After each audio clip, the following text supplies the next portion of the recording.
محبت یقین کا سفر ہے۔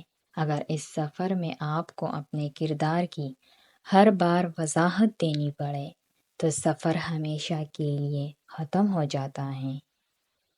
اعتبار توڑنے والے کی یہی سزا کافی ہے کہ اس کو زندگی بھر کے لیے خاموشی تحفے میں دے دی جائے۔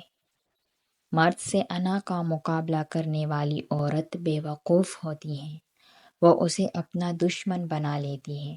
اکڑپن اور ضد کر کے مرد سے بات منوائی جا سکتی ہے، اس کے دل میں اپنی عزت اور محبت نہیں بڑھائی جا سکتی۔ روٹھ جانے کے بعد دونوں میں سے غلطی چاہے جس کی بھی ہو، بات کا آغاز تو وہی کرتا ہے جس کی چاہت سچی ہو۔ جب نکاح ہو جائے تو زندگی سے میں اور تم کا لفظ نکال کر اس کی جگہ ہم استعمال کرنے سے بہت سے مسائل خود ہی حل ہو جاتے ہیں۔ کسی کو نیچا دکھانے یا کمتر سمجھنے سے زندگی کی کشتی ہچکولے کھاتی رہتی ہے۔ حسد کا جذبہ احساس کمتری سے پیدا ہوتا ہے۔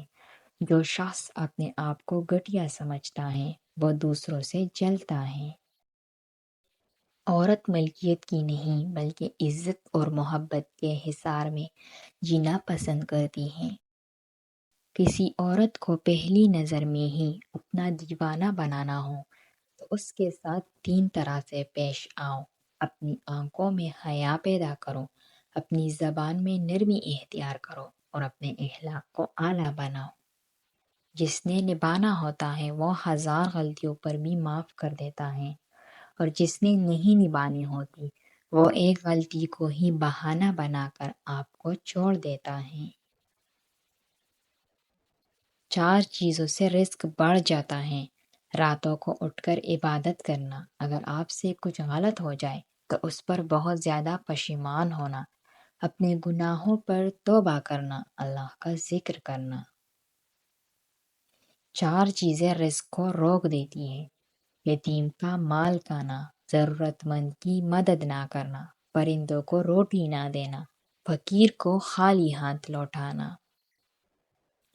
آزاد خیال عورت مل جائے تو مرد کبھی بوڑھا نہیں ہوتا۔